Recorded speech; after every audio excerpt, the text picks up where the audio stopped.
வணக்கம் மக்களே, அனைவருக்கும் இனிய வணக்கம். இன்னைக்கு நம்ம இந்த ஒரு வீடியோல எதை பற்றி பார்க்க போறோம் அப்படின்னு பாத்தீங்கன்னா, நகைக்கடன் தள்ளுபடி குறித்து சில முக்கியமான தகவல்களை இந்த ஒரு வீடியோல நம்ம பார்க்கலாம். சோ யாருக்கெல்லாம் இந்த நகைக்கடன் தள்ளுபடி வழங்கப்படுகிறது, யாரெல்லாம் இந்த நகைக்கடன் தள்ளுபடிக்கு உரிய நபர்கள்?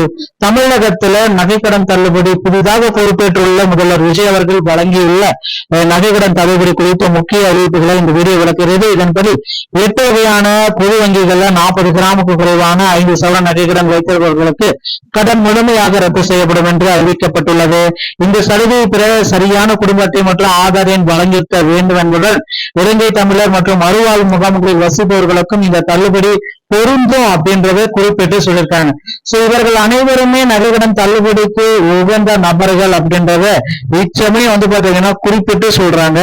இவர்கள் அனைவருமே நகைக்கடன் தள்ளுபடியை உடனடியாக உங்க அருகாமையில் இருக்கிற கூட்டுறவு வங்கிகள் மூலமாக நீங்கள் இந்த நகைக்கடன்களை பெற்றுக்கொள்ள முடியும் அப்படின்றத தெள்ள தெளிவாக குறிப்பிடுறாங்க. சோ நகைக்கடன் தள்ளுபடி யாருக்கு முதல்ல கிடைக்கும், தள்ளுபடிக்கு உண்டான முழுமையான வழிகாட்டி.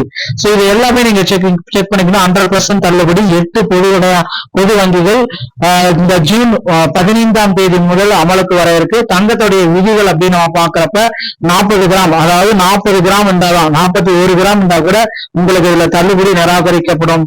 தேவையான ஆவணங்கள் தமிழ்நாட்டை சேர்ந்த ரேஷன் கார்டு, சரியான ஆதார் எண் மற்றும் தமிழ்நாட்டு முகவரி, வங்கி கணக்குடன் பிழையின்றி இருக்க வேண்டும்.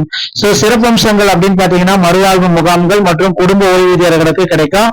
தள்ளுபடி ரத்து செய்யப்படுவதற்கான காரணங்கள் ஆவண பிழைகள், ரேஷன் எண் மற்றும் ஆதார் எண் வழங்காமல் இருப்பது அல்லது வேறொரு எண்ணை மாற்றி வழங்குவது, ஆதார் எண் அட்டைகளில் வெளிமாநில முகவரி, போலி நகைகள் அல்லது கவரி நகைகளை வைத்து கடன் பெறுதல், நகைக்கடன் தொகையை ஏற்கனவே முழுமையாக செலுத்தியிருந்தா கூட உங்களுக்கு கிடையாது.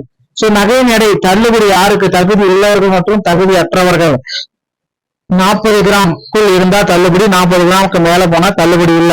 ஆவணங்கள் சரியான தமிழ்நாடு ஆதார் மற்றும் ரேஷன் கார்டு, தவறான எண் ஆவணம் இல்லையெனில் வெளிமாநில முகவரி இருந்தாலும் தகுதியற்றவர்கள்.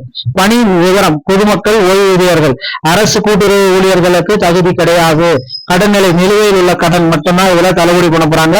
முழுமையான கடன் செலுத்தி முடிக்கப்பட்டவர்களுக்கு தள்ளுபடி கிடையாது அப்படின்றதையும் தெள்ள தெளிவாக குறிப்பிட்டு சொல்லியிருக்காங்க. இதை பேஸ் பண்ணிதாங்க உங்களுக்கு பாத்தீங்கன்னா நகைக்கடன் தள்ளுபடியை கொடுக்குறாங்க. கூட்டுறவு சங்க ஊழியர்கள் மற்றும் அவர்களுடைய குடும்பத்தினருக்கு தள்ளுபடி கிடையாது. அரசு ஊழியர்கள் எந்த துறையில் பணிபுரிந்தாலும் தள்ளுபடி கிடையாது. கூட்டுறவு நிர்வாக குழு உறுப்பினர்கள் மற்றும் அவர்களின் குடும்பத்தினருக்கு இது பொருந்தாது. தகுதியற்றவர்கள் மற்றும் நகைக்கடன் நிலை, போலிக்கு மற்றும் கவரி நகைகள் வச்சிருந்தா உங்களுக்கு தள்ளுபடி கிடையாது. முழுமையாக செலுத்தப்பட்ட கடன்களுக்கு இந்த தள்ளுபடி கிடையாது அப்படின்றத குறிப்பிட்டு சொல்றாங்க. சோ இது எல்லாமே பேஸ் பண்ணிதாங்க இந்த நகைக்கடன் தள்ளுபடி அப்படின்ற அறிவிப்பை, அதிகாரப்பூர்வ அறிவிப்பா இந்த ஜூன் மாசம் 20ஆம் தேதிக்கு முன்னாடியே முதல்வர் விஜய் அவர்கள் வெளியிட்டிருக்காரு. சோ இது அமலுக்கு வரும் என்று ஆதாரம் குறிப்பிடுது. இது தொடர்பான கூடுதல் தகவல்களை மக்கள் தெரிந்து கொள்ள பயன்பெறுமாறும் இந்த வீடியோல நாங்க வலியுறுத்த போறோங்க. சோ இது தவறான அனைத்து தகவலுமே தயவுசெய்து தெரிஞ்சுக்கோங்க. கூடுதல்துறை அதிகாரிகிட்ட கேட்டு தெரிஞ்சுக்கலாம். அடுத்தடுத்த தகவல்களை நீங்க பெறணும் அப்படின்னு நினைச்சீங்கன்னா நீங்க நம்முடைய சேனலை ஒரு சப்ஸ்கிரைப் அண்ட் பெல்ல கிளிக் பண்ணி வச்சுக்கோங்க. மீண்டும் ஒரு நல்ல தகவலோட நான் உங்களை சந்திக்கிறேன். நன்றி, வணக்கம்.